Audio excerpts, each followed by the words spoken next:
It's prediction time. The Premier League season is here. Get our 5 best bets, 1 to 20 table predictions, find out how the Premier League's table should have finished last season, and who the most and least profitable clubs were to bet on last season. Drop your predictions below in the comments. Let's start by getting into our 1 to 20 table predictions.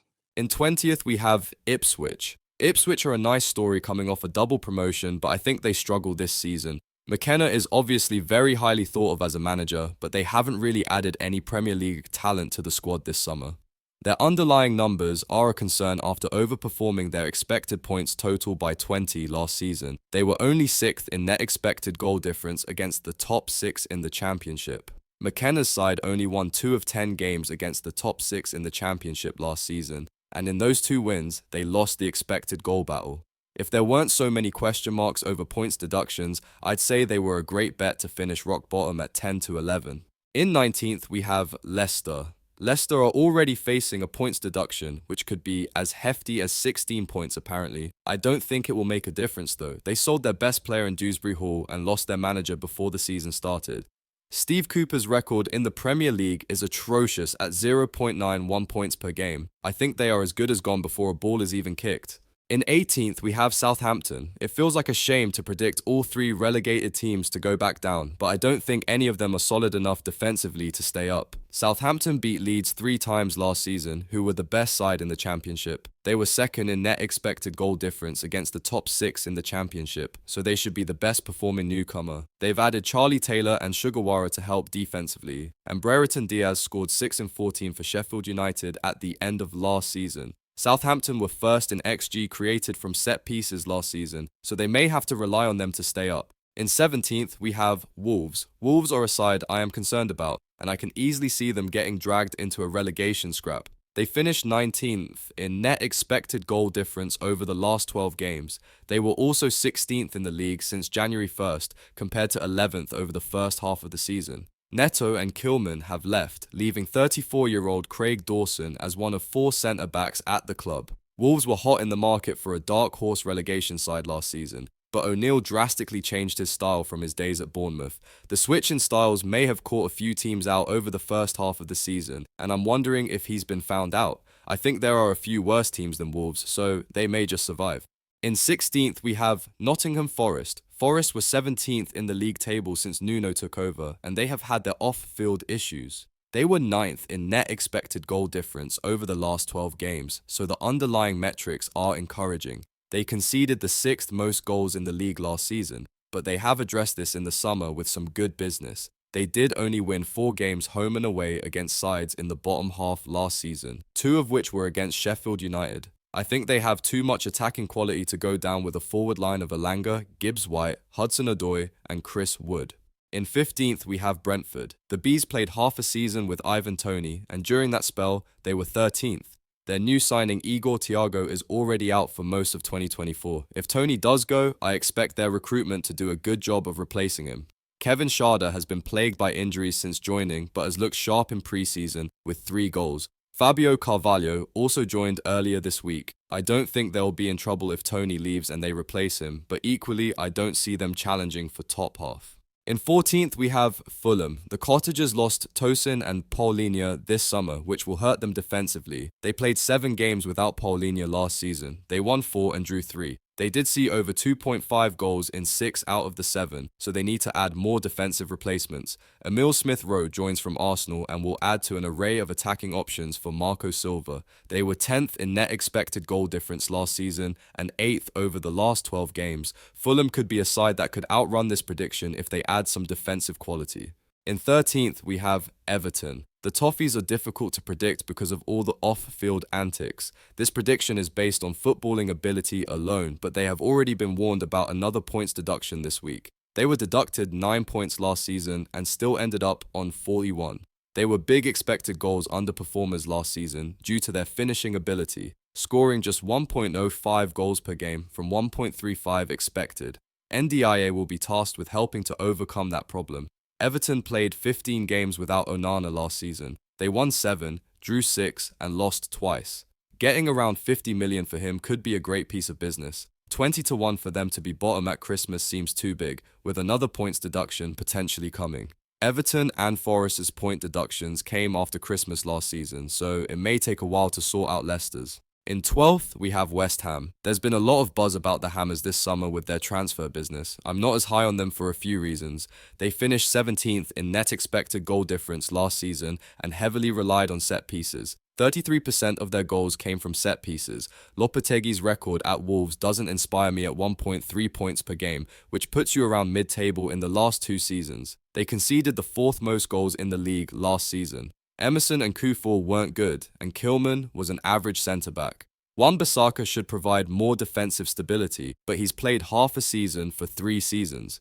Todibo and Rodriguez look like good signings, but they need even more defensive depth. One injury could unravel everything. Their attacking signings have been fantastic, but it's the other end of the pitch that I'm concerned about. In 11th, we have Bournemouth. Losing your striker, who scored 19 goals a week before the season starts, isn't ideal prep. However, I think you have to trust Iriola's system. Solanke scored 10 goals in 96 Premier League games before he played under the Spaniard. In his first season under him, he scored 19 in 38 games. They made Enes Ünal a permanent signing following a loan spell from Getafe. The Turkish striker had 4 goal contributions in 319 minutes in the Premier League, so they must be confident he can replace Solanke. The Cherries were also 9th in net expected goal difference last season. Araujo arrives from Barcelona and Huijsen arrives from Juventus to replace Lloyd Kelly and help strengthen a defence that conceded the 5th most goals in the league. In 10th, we have Crystal Palace. This prediction is predicated on them keeping Eze. I think they will lose Gehi, but he missed 15 games for them last season, and they won 6, drew 4, and lost 5. Their win percentage was 41% without him, compared to 28% with him. Palace were 5th in the league table since Oliver Glasner took over and 7th in net XG. Ismail Sarr and Kamada will look to replace Elise's production, and they are trying to get Zaha back at Selhurst Park. This team has real upside under Glasner, especially if they can keep hold of Eze. In 9th, we have Aston Villa. The expanded Champions League format is obviously the reason for Villa dropping 5 spots from last season. We saw the effect the Champions League had on Newcastle last season, and now they have to play another 2 games in the new league format. Villa really faded over the second half of last season. They were 6th in the table since January 1st and 15th in net expected goal difference over the last 12 games. Although they've done some business in the transfer window, I think Douglas Luiz is a huge loss. They've added a lot of players, but there's a lot of unproven Premier League talent arriving. In 8th, we have Manchester United. The Red Devils are one of the trickiest sides to predict this upcoming season. Their underlying numbers were a real concern last season, finishing 14th in net expected goal difference and 17th over the last 12 games. If they hadn't beaten a Man City side that had been out celebrating the league in the FA Cup, I doubt Ten Hag would still be in charge. Dan Ashworth joined as sporting director, and they've made some coaching changes, including adding Van Nistelrooy. They need to be better defensively if they are to climb the table, and they look to have addressed those concerns this summer.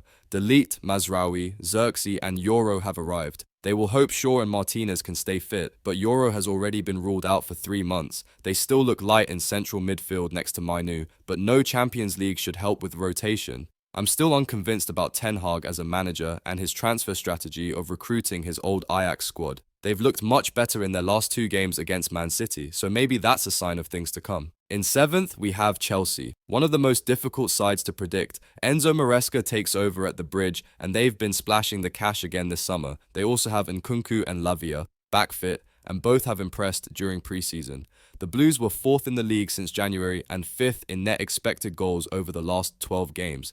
They were one of the biggest underperforming teams in terms of expected goals conceded. They conceded 1.66 goals from 1.41 xG per game. They've added Tosin from Fulham and have Fofana and James back fit. I think Chelsea could start slow, which ends up costing them. It feels quite chaotic at the minute with the amount of transfers. Maresca has also admitted the players aren't up to speed with his system, and he's still trying to get the high line out of them that they played under Poch. The talent is there in the Chelsea squad, but is Maresca the right man to get it out of them? If he is, they could be a real dark horse and challenge for top 4, especially if they add more defensive depth. In 6th, we have Brighton. Fabian Herzler becomes the youngest ever Premier League manager, and you have to trust Tony Bloom's appointment. De Zerbi and Potter were his previous appointments and are both now very highly thought of. Brighton have been very busy in the transfer market this summer, adding Minte, Weaver, Osman, Gruder and Barco in January. No European football will be a major positive for Brighton. The Seagulls finished 9th 3 seasons ago and 6th 2 seasons ago, and they regressed last season due to European football and bad injury luck. They look like they're building a squad to challenge for European football and compete in it next season. I think they are being overlooked and will have a very good season. In 5th, we have Tottenham. Spurs enter their second season under Ange Postecoglou. They have been very busy over the summer, adding Solanke, Archie Gray and Lucas Bergvall. They'll now have Europa League of football, so squad additions were needed. Spurs were 9th in the league after January 1st, so question marks remain there. Were they found out a bit, or was the intensity of the season catching up with the players? James Maddison wasn't the same player after his injury, and they'll hope he can get back to his best. Having a proper number 9 can help them challenge for Champions League, but I think they are 1 or 2 players short whilst balancing European football. In 4th, we have Newcastle. The Toon Army won't have any European football this season, and that will be a major advantage in the league. Newcastle were ravaged by injuries last season, but they'll now get a full week to prepare every week. This should suit key players like Isak, who just couldn't stay fit last season. Newcastle had the joint best defense when they finished 4th 2 seasons ago. Lloyd Kelly is the only bit of transfer business I like, and they are still trying to chase Gahey from Palace, which would be a great addition. Tonali is back from his ban and will feel like a new signing. Newcastle were 5th in the league after January 1st, and they can carry that form into this season. In 3rd, we have Liverpool. Arne Slot will take over from Jurgen Klopp and have Champions League football to navigate. Last season, the Reds only had Europa League, so they could afford to rotate more. There are a lot of unknown variables about this Liverpool side, but they were streets ahead of 4th last season. At this stage, it's unclear whether they'll be pulled closer to 4th or become title contenders. They haven't done anything in the transfer window since Zubimendi snubbed them. 3-0 and 2-1 wins over Manchester United and Arsenal have Liverpool fans very excited for the upcoming season. In 2nd, we have Manchester City. On Monday, it was announced that we expect to hear an outcome of the 115 FFP charges before the end of this season. Trials are due to start on September 16th, so it will last most of the season and become a big distraction for Man City all season.